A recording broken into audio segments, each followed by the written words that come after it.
I had a team of 65 people within a larger organization Mm. that had been around for 20 years.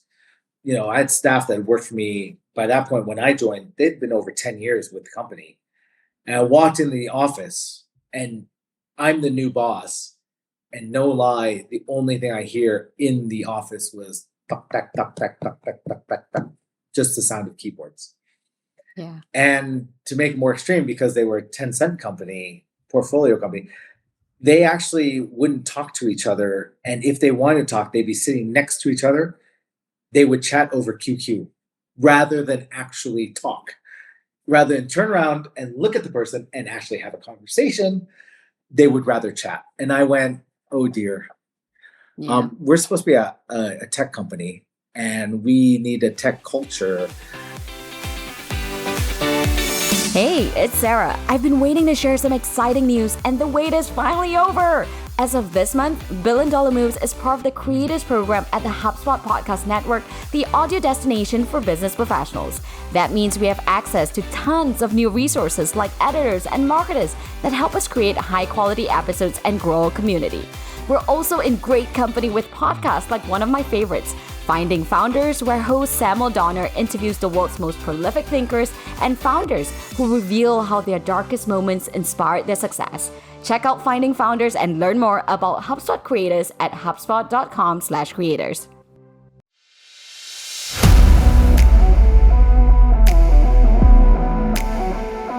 Welcome to Billion Dollar Moves, the show for the top US and Asia founders, funders, and execs. From the growing pains of a unicorn journey to IPO, to scaling a venture capital firm, and the shift of wealth, we cover it all in the world of venture and business. I'm your host, Sarah Chen-Spellings.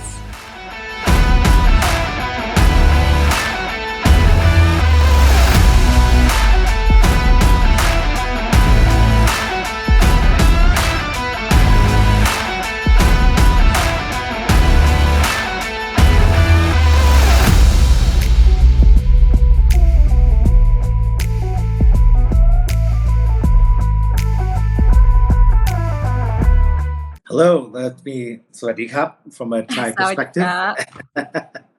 Doing very well. Just sitting here in beautiful Tahoe at the moment. And wonderful to reconnect again after meeting you this last summer. And thank you for having me on Billion Dollar Moves. Good, good. Well, Lake Tahoe, it is a hard life for some people, but of course you are on a sabbatical. But let's sort of rewind a little bit and Yep. bring the story of who Tiwa York is and who he's come to be in the last couple of years, the last couple of decades. A little bird told me that your first job was actually a star in soap opera. Oh no. Oh dear. Tell us about Yeah. this, and then how did this merge into digital media and then the classifieds business? We should probably go a little bit further back than that. I started in digital in 1996, worked for a startup in Portland, Oregon. I actually dropped out of school to go work for them and took that job and worked for them, made myself to be a product manager for them. And then 2000, the company had already listed, and I decided it was time for me to go be a kid. So I left that job, told my boss I would like to quit, told the CEO I'd like to quit, ended up leaving the job in the summer of 2000 and decided I wanted to travel the world. So my original plan was to do 16 countries in 10 months. I ended up in Thailand, and I am half Thai, so there's a connection there. I ended up doing 2 countries in 20 years because I met my wife. And so I ended up staying in Thailand. And during that first period in Thailand, didn't really have much plans, taught a bit of English, did a little bit of acting. It is true that I did do a soap opera in Thailand. And if I was any good as an actor, I probably would have never gone back to my entrepreneurial roots.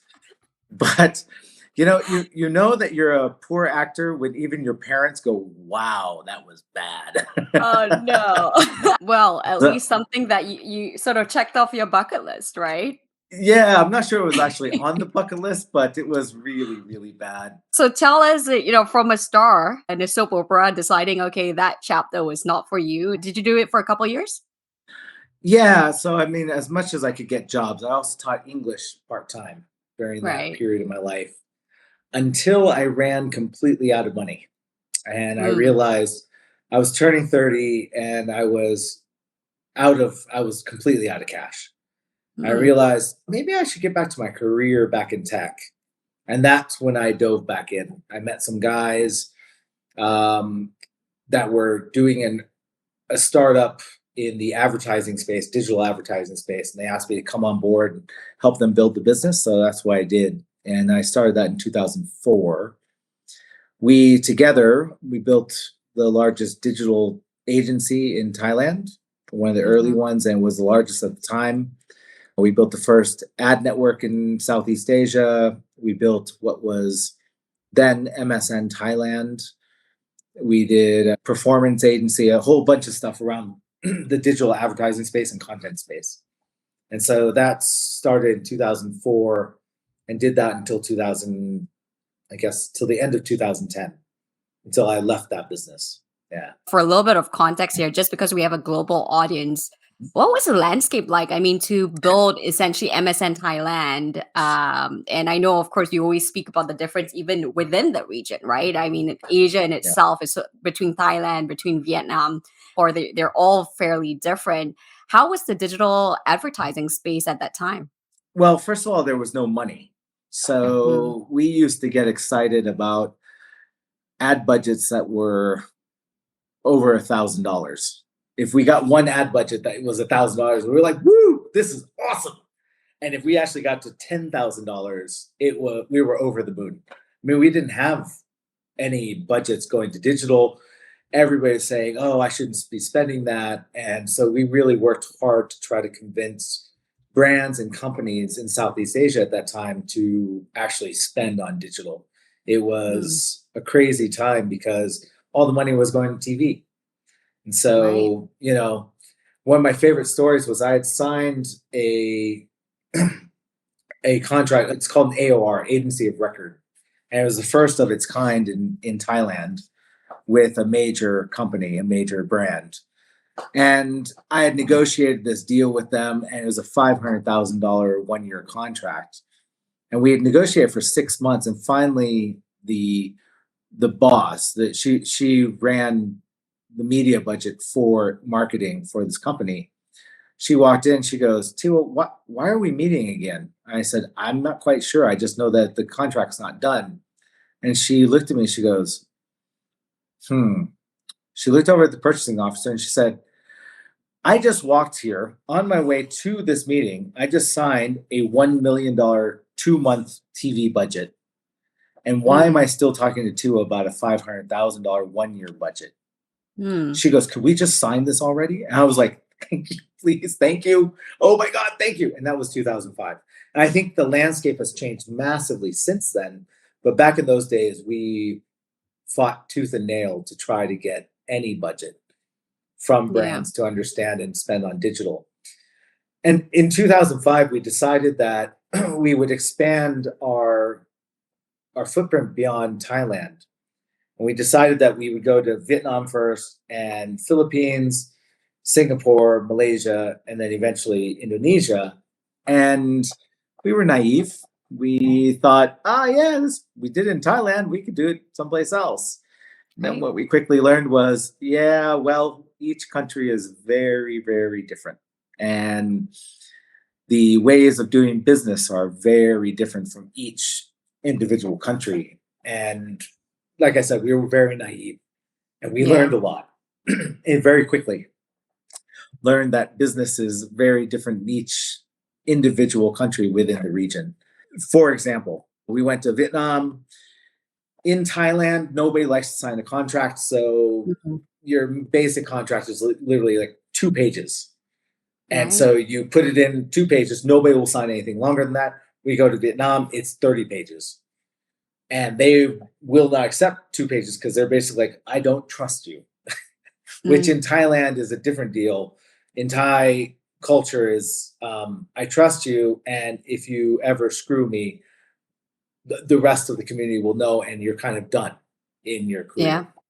We got to Philippines, and Philippines, you walk in as a sales guy and you think, wow, I just had the greatest meeting ever. And they are so polite, and they say, yes, sir. It's so, yes, we like this.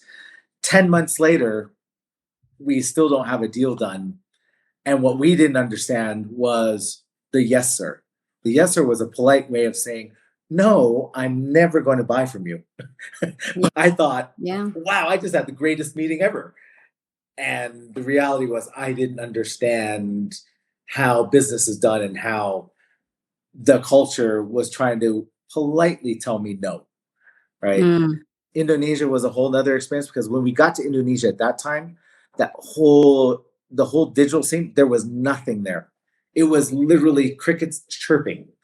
You Yeah. walk in and do a digital situation, it's like nobody knew anything. And our guy, Peter Goldsworthy, who's still there, he was running our business. He would call me and goes, Tiwa, I don't know how to run this country because nobody talks about digital. And this is 2007, 2008, right?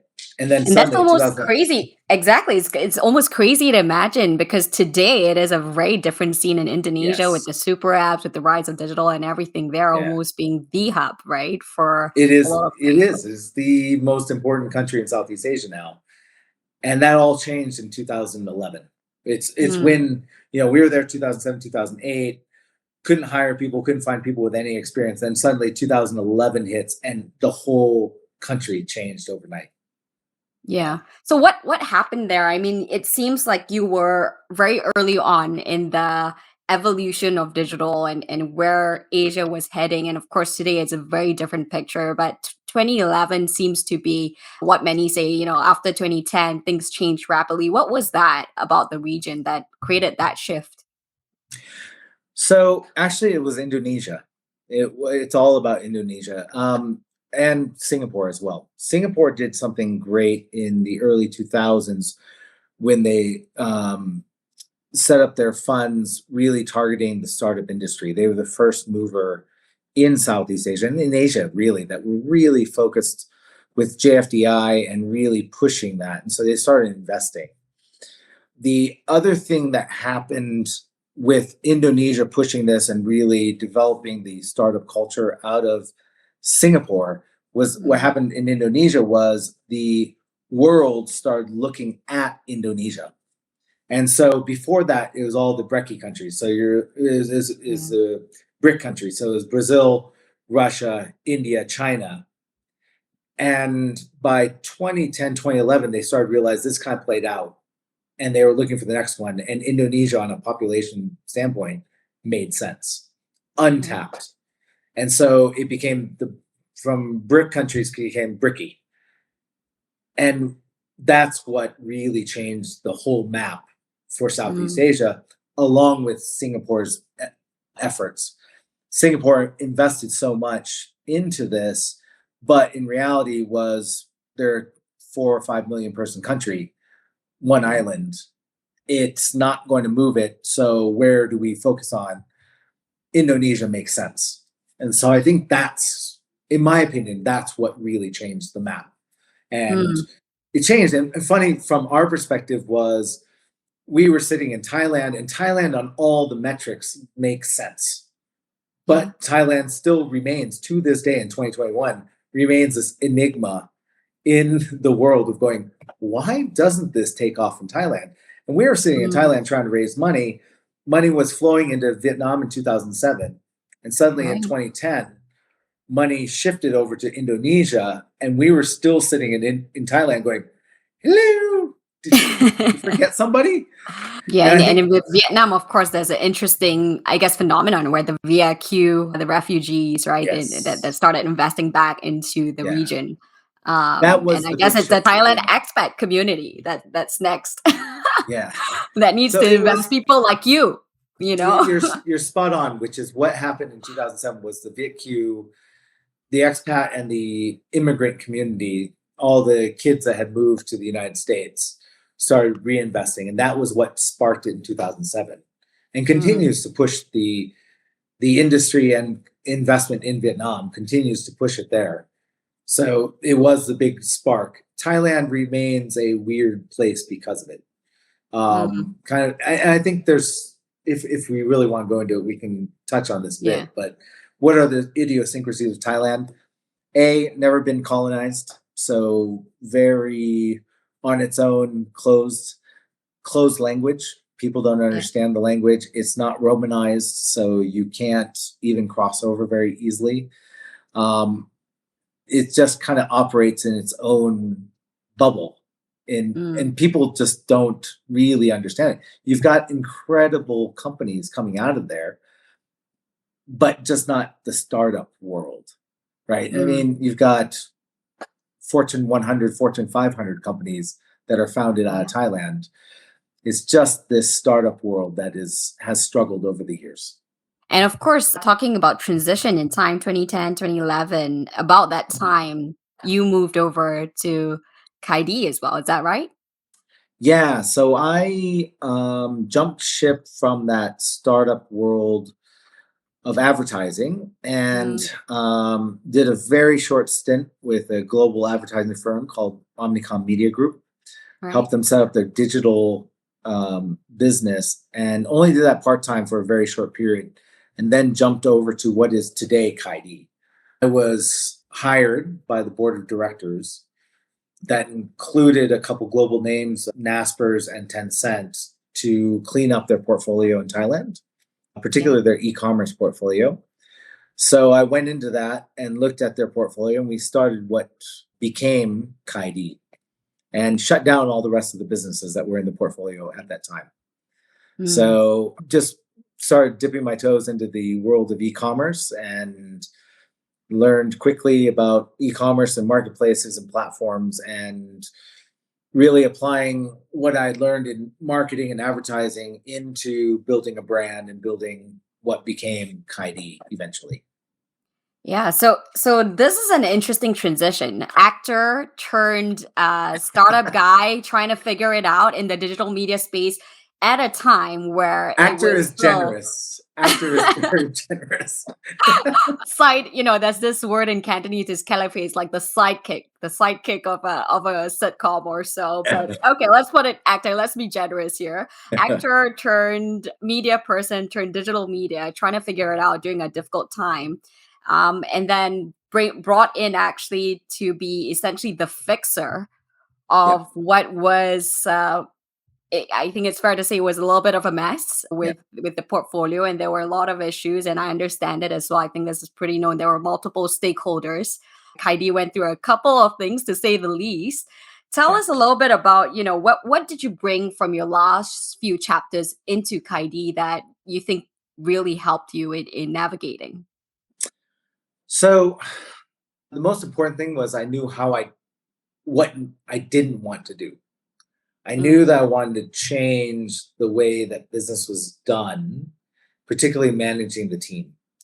And so over the years of having run these businesses in Thailand and managing teams, I'd read all the books. I had read all these things, whether it's Good to Great, 7 Habits, 1 Minute Manager. I've read all these things. I've tried all these ways, and nothing ever worked. And so when I went to Kaidee and into this situation, I was actually inheriting a team. I had a team of 65 people, 70 people that I inherited. And they had a very different culture. And I knew that I wanted to do something different. And, I wanted to mix a bit of the Silicon Valley, my roots of having done a startup in Portland and worked for a startup in Portland, didn't do it myself, worked for a startup in Portland, had seen this culture. I thought, how do we merge this with Thailand and Asia? And how do we put these two things together?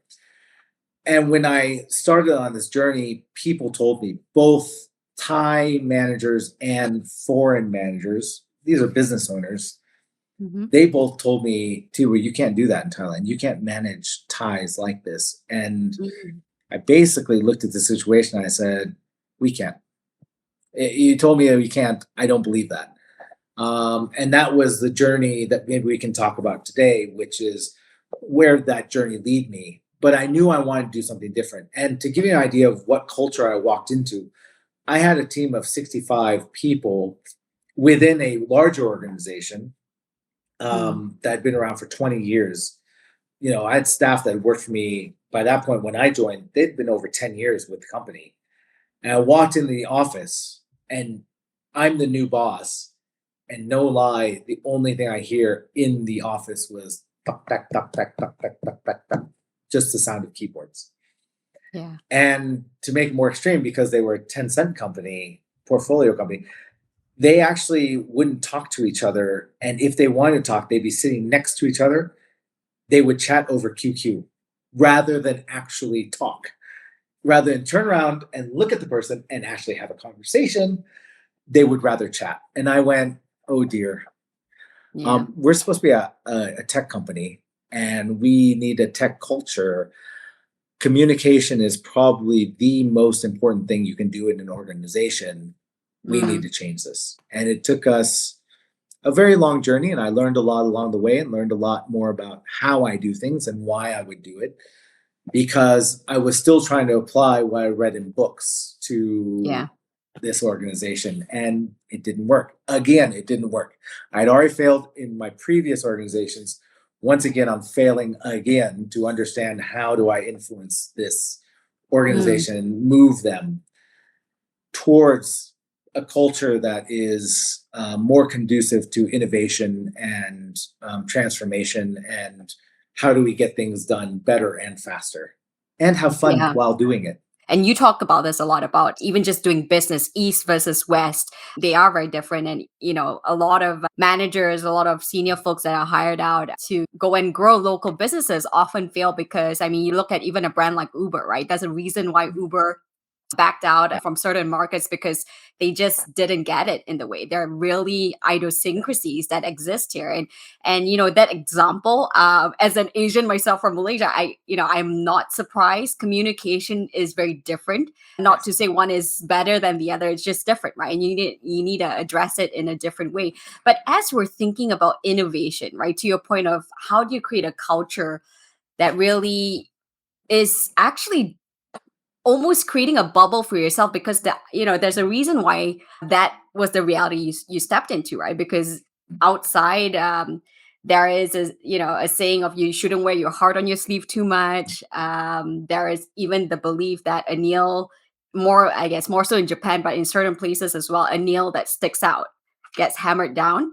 Whereas in America, places like that, you're celebrated for being different, right? Whereas in different cultures, it's almost like you want to not rock the boat too much. So how did you think about this, and how did you actually think about Kaidee? And of course, we want to talk about the Kaidee business as well.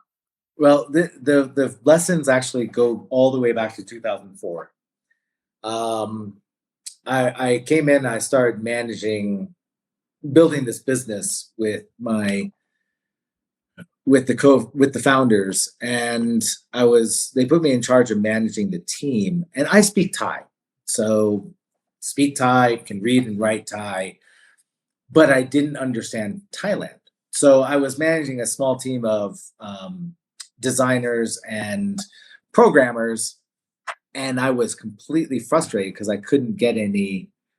I couldn't get any traction with them. And I actually came home, and at the time, my wife, we hadn't gotten married yet, but she was my girlfriend, and I was so frustrated. And she looks at me and she goes, "What's your problem?" And I'm like, "No, you don't understand. I'm so frustrated with this situation." And she sat me down. She goes, "Settle down. Explain to me what happened." And I told her the situation was the team was not cooperative with me. I was trying to manage them, doing the right thing for the company. And I understand Thai. And I told her exactly what happened. And I told them what they said. And she goes, "Tiwa, you understand the words. You didn't understand the meaning." Wow. And what she really was teaching me was I wasn't listening to my team and why they were frustrated with me. I was thinking that I was doing the right thing, but I wasn't hearing what they were trying to tell me, because they wouldn't be direct to say, stop doing this, do this. They were more, I would call it's a silent stubbornness. Silent So stubbornness. Love it. yeah. So they'll talk to me, they'll say certain words, but they'll be silent and stubborn. So, okay, boss, I understand what you want me to do. I disagree with you. Fine, I'll do it if you make me do it. And I didn't understand that. And my wife was the one who said, Tiwa, tell me exactly what happened. Tell me exactly what they said. And I told her exactly what they said in Thai. And she goes, you didn't understand what they said. I went, oh.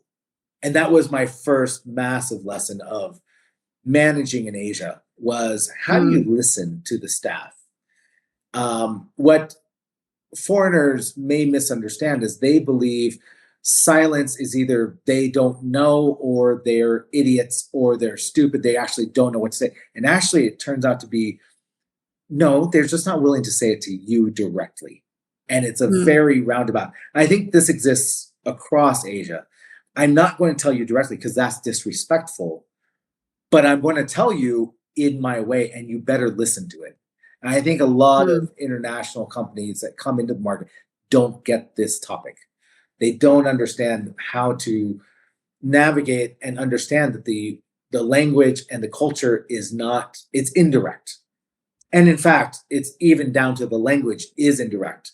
So Asian languages are circular. And in fact, we're unable to do like future perfect tense does not exist in Asian languages. You cannot say, I will have read Harry Potter next year. Those words do not exist. Yeah. However, in English, we go, yeah, I can place myself in the future and say, at that point in time, this will be a completed action that the book Harry Potter, I have read it. The only thing we can do in Asian language is to say, I will read Harry Potter next year. And understand the indirect about way that language works and the culture works was a big lesson for me to understand how do I better manage and listen to my team to understand them. And by the way, I'm still learning. It's not an overnight success, but it's also trying to get a better feel for how that works. And it also changes by culture, by country, how you do this. But my example of Philippines earlier of walking in and going, but they said yes. What they really meant was, I'm politely telling you no, sir. Do you know? Yeah. Right. I totally relate and resonate with your experience here because, I remember we were doing deals with Americans and they would be very direct, right? I think you'll be very clear whether this deal is not on or is on. Whereas in Asia, it's like, there's a lot of dating before the deal actually happens, and dating comes with multiple mixed messages. So this is very interesting. But how do you then motivate a team where, first of all, okay, you have to understand everyone is so different. How do you, and of course, Kaidee, I think, last I checked about the time of the acquisition, it was 7 to 10 million users. So it was not a small business. Of course, you say, we're only doing $8 to $10 million, but it's still not a small business, right? It's not a, mom and pop shop where there are a couple of folks that you have to address. You've got teams here, you've got different goals. Talk to us about how you navigated this with such intricacies to manage. So there's a mad journey, and I can tell you what the goal was. The goal and the journey to get there are two different things.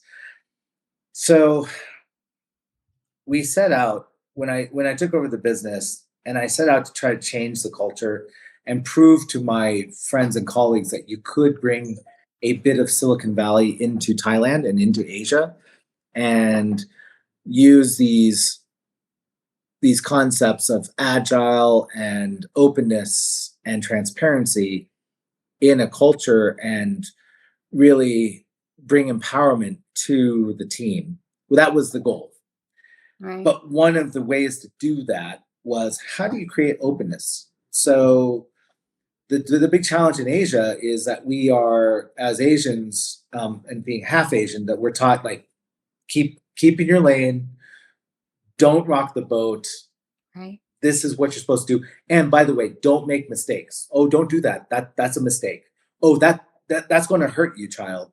Or no, that's wrong. Don't do that. So we're kind of, as a very stereotype, taught to be in your lane. So how do you create an openness inside your organization that people are willing to express themselves? Mm. The thing in Thailand, and it's true across Asia, particularly East Asia, skill sets there, creativity is there, know-how is there, willingness is there. The problem is they won't express it. So the team won't express these things, and they won't bring it forward unless specifically asked. So they won't tell you, oh, we have to do it this way. They will sit there and go, okay, boss, we can do it your way. Unless you ask me, I'm not going to tell you. So the thing was, how do you create an openness where the team feels that they can express themselves safely? They're not going to get shut down. Because in Thai culture and Asian culture is deference to the senior. Oh, well, it's not my place to do that. It's not my role. It's not my job. I'm not senior enough to express how I think or how I feel, and nobody asked me. So I'll just keep to myself, right? That's what we're taught. And that is what's fundamental to the culture. So then in running a business, how do you change that? How do you make it so that people feel like, I want to express myself? It's not that Asians don't want to express themselves. They actually feel that I can't. It's not my place, right? I don't want to cause my senior to lose face. I don't want to express myself when it's not my role. It's not my place to do that. And I can see you, Sarah, I can see you smiling because you're identifying with these things. So then how do you create a culture within the organization that people are willing to say, oh, it's a safe place for me to express myself, regardless of my position in the organization? I know that the senior management or the other people on my team will listen to me. And that's what we set about to try to create inside of Kaidee. And spend a lot of years and very focused years on how to create that environment. I mean, the goal was clear. You wanted to create an open, collaborative culture. And surely that's important. I struggle sometimes in that, we think Silicon Valley is the best. It's created some failures and some really disasters as well in terms of culture. So I don't think it should be a cut, copy, and paste, but certainly certain elements like, being willing to speak up, being able to be open with your ideas, pushes for creativity and competitiveness, things like that. I think those are all good things. How do you do that, tactically? How do you ensure, I think the classic thing in Silicon Valley that's made it successful is that failure is celebrated somewhat. It's just, or if not celebrated, it's part of the process, right? It's not going to define you. There's none of this saving face, right? Which you were talking about, which is very core to Asia. How did you tactically implement that in Kaidee? So you actually touched on a really important point, is embracing failure. I think, and actually this is not just true for Asia, this is true for the United States as well. People say, oh, we embrace failure, but do you really? Do you really? Are you willing to accept when a project fails? And let me explain the difference between, let's say, Sarah, you have a project with me, and there's two ways I can approach this. The project's not going well, the project's not going to work out. And people say, oh, we embrace failure, but how do we approach it when we talk to Sarah about it? And so there's two approaches. One approach is, well, why am I just hearing about this now? Why didn't you come talk to me earlier? Well, why did you do it that way? Well, why didn't you do it this way? I can't believe that you just did it this way, and it's turning out like this now, and we're going to fail, and oh my gosh, this is a terrible outcome. Okay, I'm embracing failure. Okay, so what are we going to do next? That's one way to approach it. And people say, I'm accepting failure. There's another way. Sarah, you come to me and you say, Tiwa, this project's not working out. Am I listening to you? Okay, let's talk about it, Sarah. What happened? Why do you think it failed? Why do you think it's not going to go forward? What can we learn from it? And how do we move differently? And you can see the difference in the words that are used is in the approach of saying, will you be open to tell me about it rather than me attacking you, making you feel bad about it? And I think these are the key things to get the team, and this is not just a Thai thing, of getting them to feel open to talk about the failures. We embrace failures, but do we? Are you really, truly willing to say, it's all right. Yeah, it failed. Okay, let's move on. And as managers, as leaders, I think this was a big change for me to be able to hear my team and listen to my team to say, all right, tell me about it. Of course, I'm disappointed with the outcome. I don't want it to be like this, but it's reality. Now let's learn from it. Let's hear about it and move on. And then help the person to feel comfortable to say, yeah, it didn't work out the way we planned. I'm just going to tell you about it. It failed.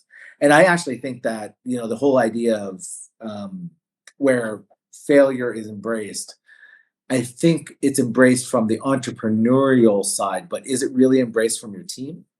Can you really allow your team to fail and really embrace that and say, understand, it's okay, not the way we expected it to be, but we'll work on it for the next time. And I think the key point that I would like to make, and what I learned along the way, was the difference between a working group and the way we were taught to work versus how a sports team is taught to play as a team.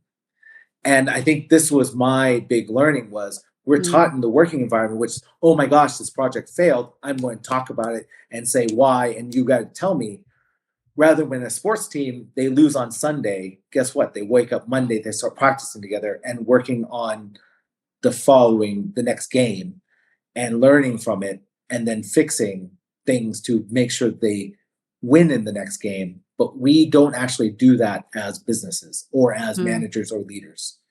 And I think these are the areas that I started to work on in Thailand of listening to the team and then really allowing them to feel free to say, yeah, it didn't work out, boss. Sorry. And I'm like, Yeah. I know that they didn't intend for that either, right? Yeah, I love that. I mean, the fact that you call yourself head coach all makes sense, in terms of thinking about yourself as teams versus, and I know you make a distinction between teams and working groups as well. Yeah, so the head coach thing came about. I was inspired by a gentleman by the name of Paddy Upton. He's a cricket coach. I had the honor and pleasure to hear him speak in December of 2013. He changed my life. When I came home back to Thailand, I was in South Africa listening to him, and he's a South African. And I came back to Thailand, and I changed my title from CEO to head coach. And the reason I did that was I wanted to change the perspective of my team about what I do. And the reality is that CEO is about my ego, and egos don't win games. My ego is not going to win a game. My team's going to win games. And that was the big shift for me. And by the way, I like being called CEO or managing director or whatever founder. I like it, but that's about me. It's not about my team. It's not about my business and my employees that are going to actually make this business run. And I have a role to play. And that role is, if you think about it, if you're, for the listeners, whether you're into football, soccer, or American football, it doesn't matter the sport, you'll notice the manager and the coach actually is on the sidelines during game time. The 90 minutes that is played every Sunday by the Premier League, the players on the field, the manager's not. But the other 30 hours a week prior to that game day, the coach is on the field with the players and prepping them. And what's funny about running businesses is that you think about a football team, they spend 30 hours a week preparing to play 90 minutes. We as businesses spend 40, 50, 60 hours a week, 70 hours a week playing on the field, but never preparing for it. Yeah. And it's a massive shift in how we look at our teams. And this is where we talk about working groups versus a team. A team is we come together and we know each player, the position that they play on the field. But when we're a working group, we expect to be responsible for my tasks. I'm going to get my tasks done. And when the project fails, wasn't my problem. They didn't finish their tasks. And we point the finger. So if you think about it, we're talking about Premier League. If I'm playing for Liverpool, I'm the striker on the field. If I actually behave the way we behave in business on the field while playing, it would never work. And here's the example. I'm the striker. My job is to kick the ball towards the net. I wait for the midfield to send me the ball, and when it's sent to me, I will kick it towards the goal. Now, if I behave the way we behave in business, I say, I just got my job done. I kicked it towards the goal. I'm going to stand here and wait until the midfield sends me the ball again. Yeah. Would that team ever win? Hell no. But that's the way we actually expect business to work. In sports, that role of striker knows that's just my role when we practice and when a play is made on the field. But guess what? I can play midfield. I will play defender. I will play goalie. I will play whatever role you want as long as we win. And this is the thing that we tried to change inside of Kaidee, which was it's not about just your role and doing your role right. It's about we win as a team. So just because you did your job well doesn't mean anything if we still lose the game. If you lose the game, there didn't matter what happened. And I think this is the things that I started to transition, particularly in 2013, 2014, to understand that it wasn't about the person's performance. It's about the whole group's performance.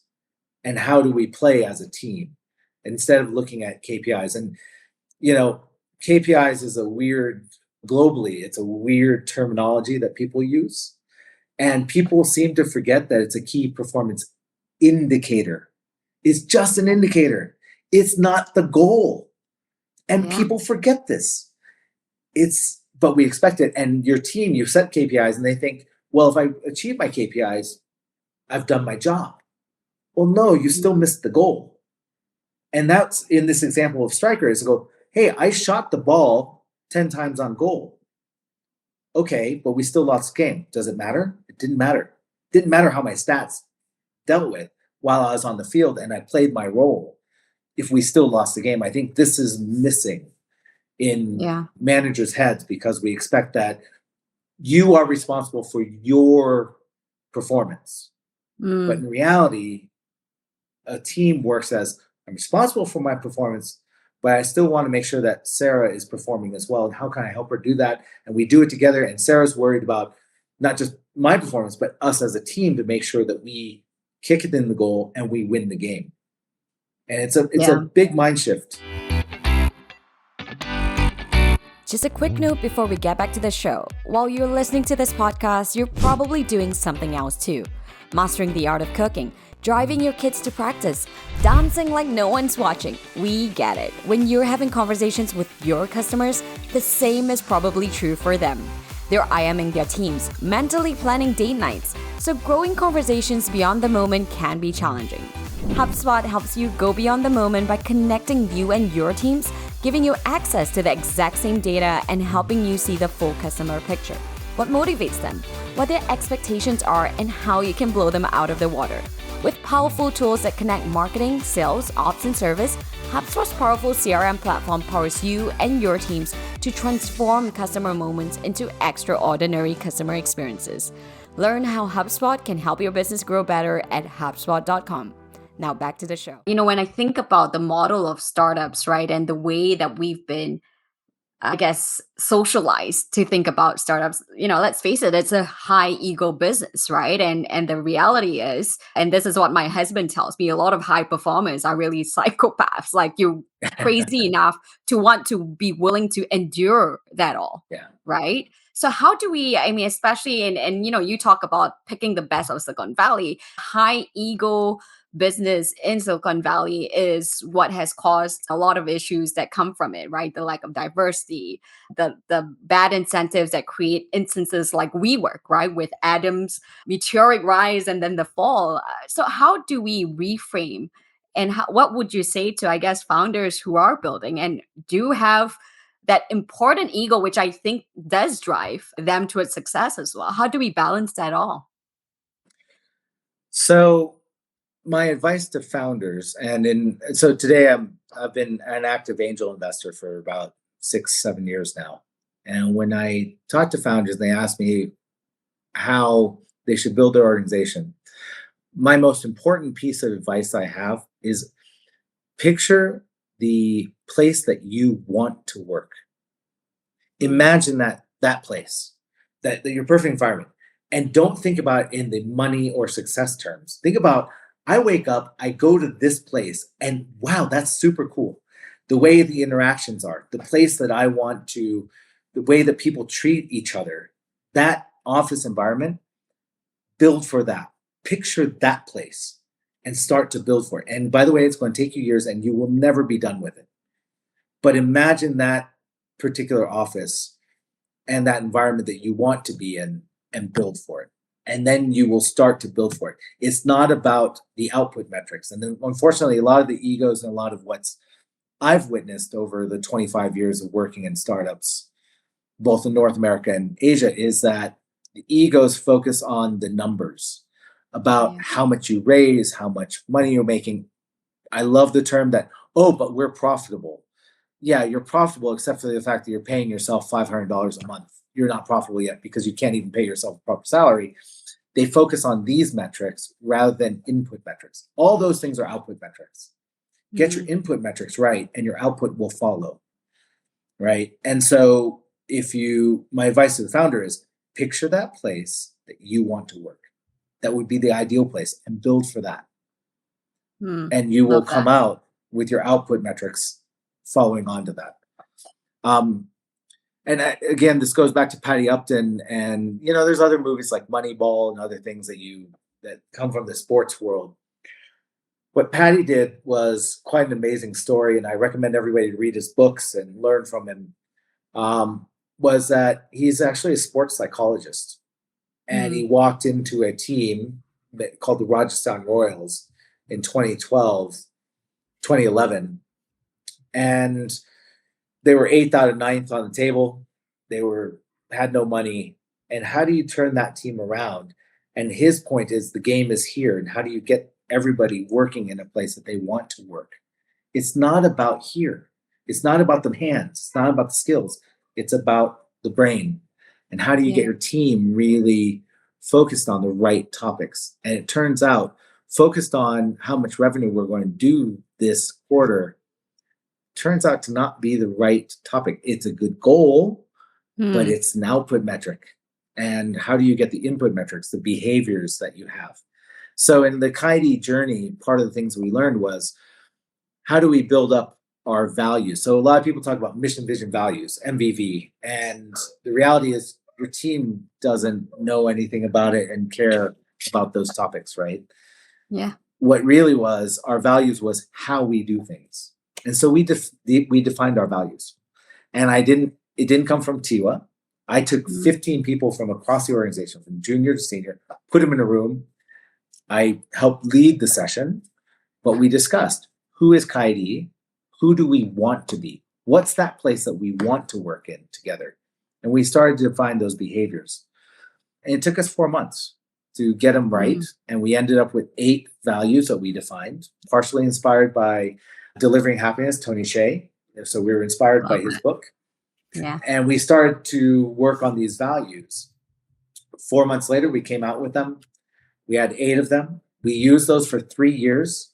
We ended up trashing those and rebuilding them again was in 2017. So that's 2014, 2017, we rebuilt them. And the reason we did that was because I did a survey of my team to ask them, out of the 8 values that were neon lights on the wall, how many could any single person remember?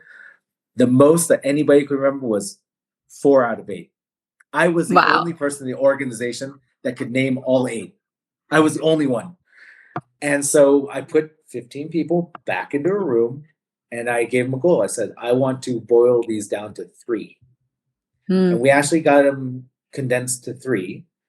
For us, it was called team, ownership, passion. And those were the things that people understood. These are the behaviors that we expect. They had a lot of definitions underneath those.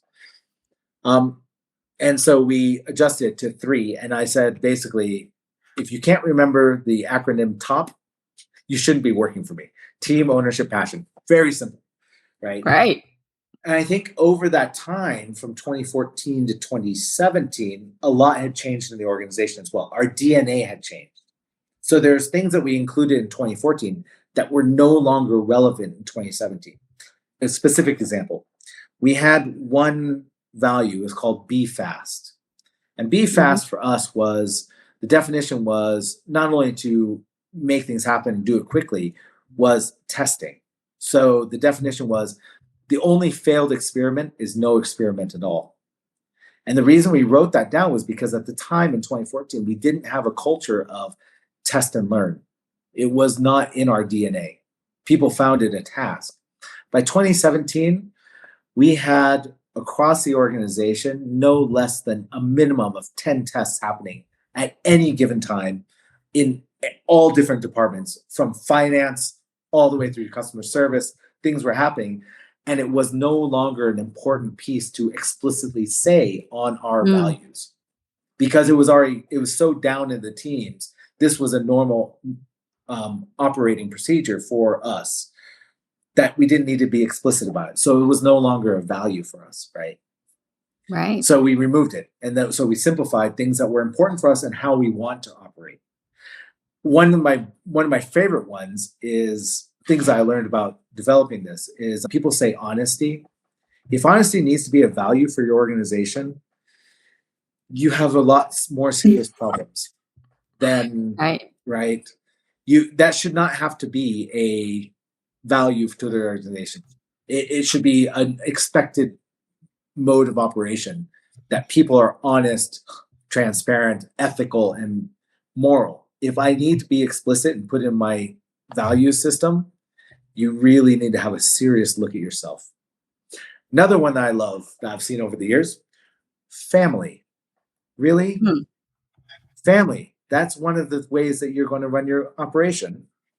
Then I have a question for you. How do you fire your mom? This is business. It's a team. And understand that teams outgrow players and players outgrow teams. And that's okay. And it's perfectly fine. And that's a perfect segue for me to ask you this question. Years after the head coach has worked the team, it's time for you to depart, right? You left. I mean, you've transformed the business in so many ways. This general classifieds business had all these different segments, and you grew it into a different animal almost, I think, from when you started, if that's fair to say. How was that departure, and are you proud of what you've built? So I will say there were a lot of tears upon my exit. When I realized that I was leaving the business, it took me a moment, because basically the new owners came in, they bought the company from me, and within a couple months, they realized that I wasn't the right fit. They wanted to bring in their own coaching staff, which is normal, right? Yeah. New GM takes over a team. I want to bring in my own coaching staff. And the first time they said it to me, by the way, it would be disingenuous to everyone if I said, oh, I was fine with it. That's not true. I actually, when I was first told about it, I went, oh my gosh, it's my baby. This is my team. I'm leaving it. Did you see it coming, Tiwa? Well, I knew I was going to be leaving. I didn't know it was going to happen as soon as it happened. And my team didn't know anything. They knew I had sold the company. They expected that I would continue to run it. And I knew that I was going to transition out within a year, because I had made sure that my exit was exiting. Right. But I didn't know within 2 months of them taking over the business that they would like me to exit. And when they asked me, I went, oh my gosh. And it really didn't sink in until a few friends of mine, a common friend that you and I have together, she said to me, she goes, "Oh my God, Tiwa, this is the greatest thing to ever happen to you." And another buddy of mine who's a serial entrepreneur, he goes, "Oh my gosh, this is the greatest thing to ever happen to you." I didn't really understand when it happened that I get to leave this business, this thing that I had built over 8.5 years at that point in time. That was my baby, and I had molded it and really learned along the way with my team that it was okay to leave it.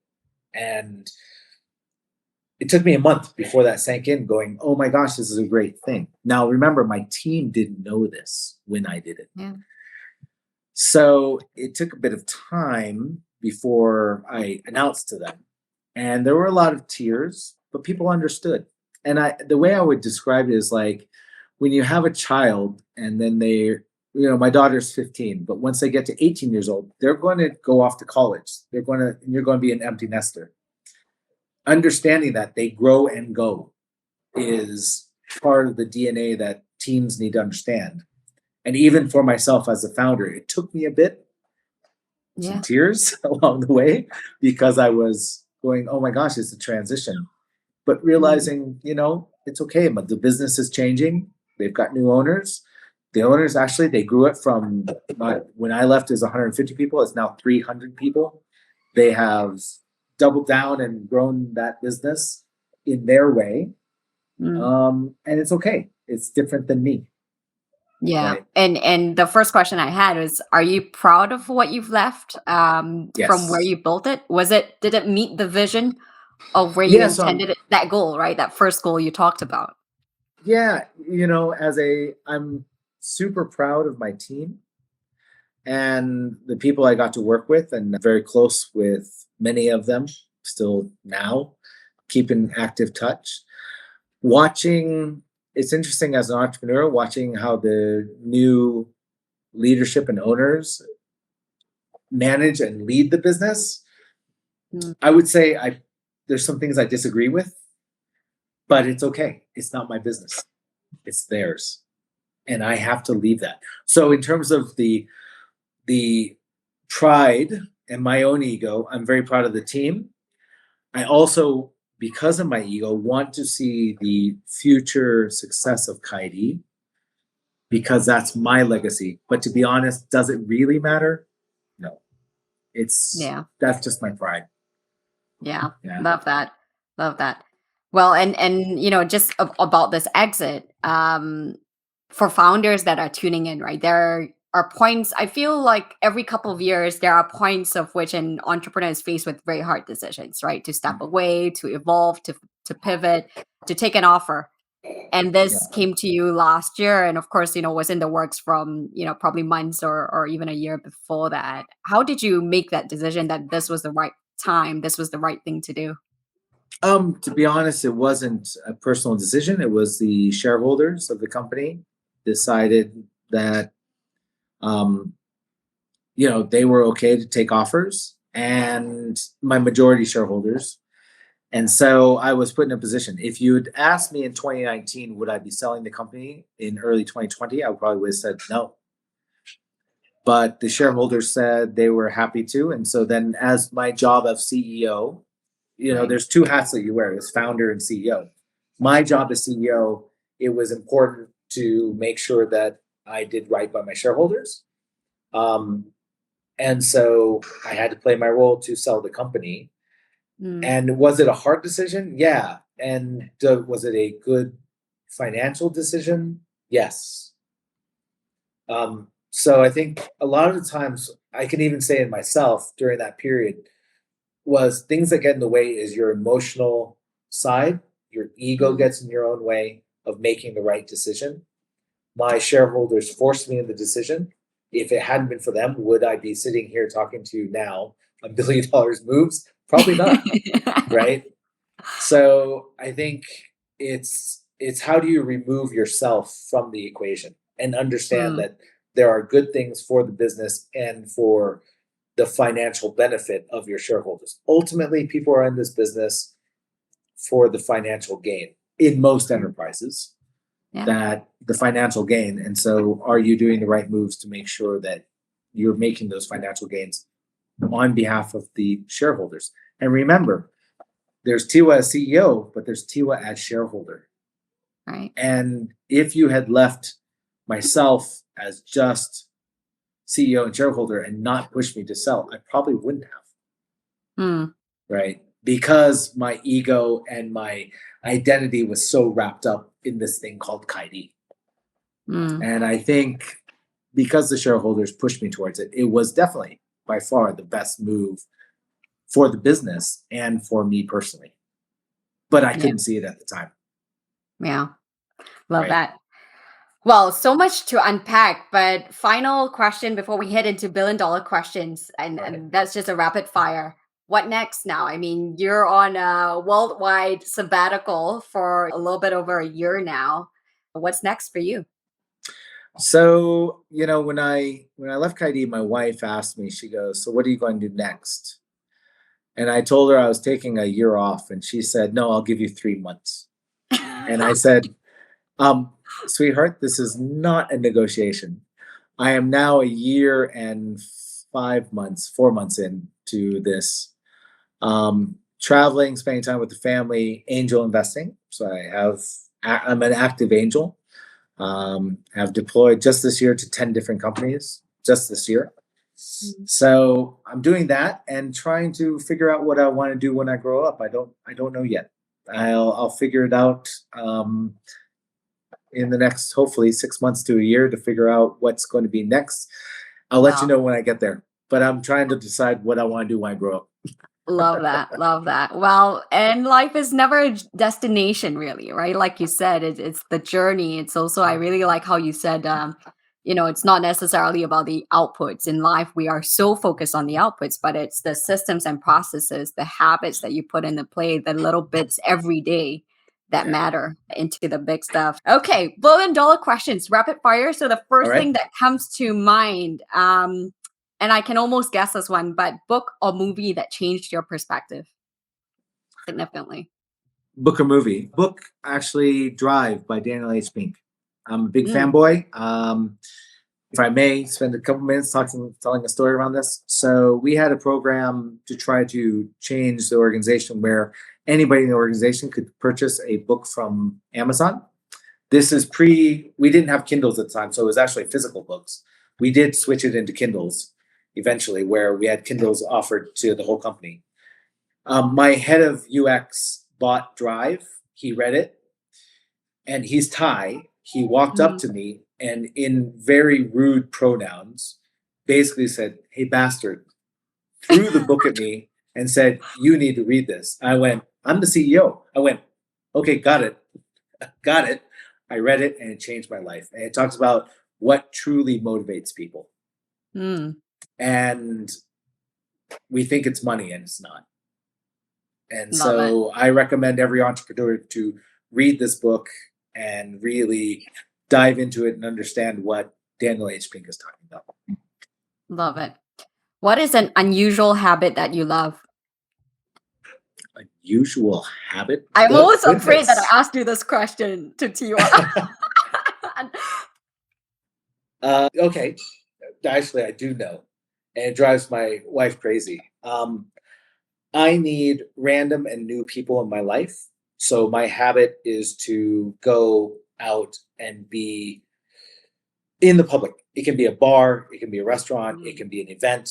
I need that input. And when I don't know what to do, I go seek out random people and talk about stuff that most people go, "Why would you even talk to a stranger about it?" And for me, it's because the stranger doesn't know me, has no vested interest in where I'm coming from. They will give me a different perspective. And it is a habit that drives my wife nuts because she's like, "Why do you do this?" And it's because of who I am. Even as a young man in my early 20s, when I was traveling, I would never eat in my room or at a restaurant by myself. I'd be at a bar. And that's That's the habit. Yeah.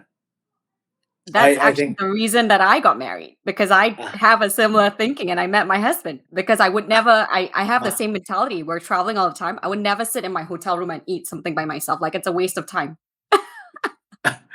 So we are built similarly. I love it. It's not normal. It's most people are much more like, I wouldn't want to talk to other people, but for me, Yeah. randomness matters, and I get energy from people, and I learn something new. I think everybody in this world has something to teach me. Talking about lessons, hardest lesson as a leader. That it's not my job to be the expert and to do everything and answer all the questions. And actually, my job is not to be a technician. My job is to lead. So, if I may jump into a description of this, in 2007, I had raised up my one of my lead programmers, designers, to be the manager of that team, and they were now my direct reports. And we were trying to grow the business. So my direct colleagues had gone off to Vietnam and Philippines to go open offices. So I was left with no management. So I lifted up this team. And at the time, I had a sales staff. And of course, having been the founder of this agency business, and I know the customers, I was answering all the sales team's questions. However, the sales team actually had a manager. And they would bypass the manager, just come straight to me. And the manager was fine with that. He's like, it's okay. It's his business. He's the leader. It's okay. But the head of production, he came to me and he goes, Tiwa, I need you to stop answering the sales team's questions. It's not your job. That's Mike's job. His name was Mike, the sales team's manager. He goes, I need you thinking about 6 months, 12 months, 24 months. He goes, tomorrow, that's my job. I will take care of tomorrow. So will Mike. So will the rest of us. You need to stop doing this. And it was a hard lesson because the truth is, I liked answering those questions because I could figure out the answer to them. And it felt good. I could see the actual results of my work. And thinking about 6, 12, and 24 months, that's really hard. And it's not satisfying because I never see the results of my work. And so I think that was a hard lesson of knowing my role as leader of the business, of being a leader rather than doing what feels good, which is me as a technician of fixing things. And so that was a very hard lesson. Love it. Highest high? Oh, highest high is meeting my wife and then having a daughter. Those are the highest. Lowest low?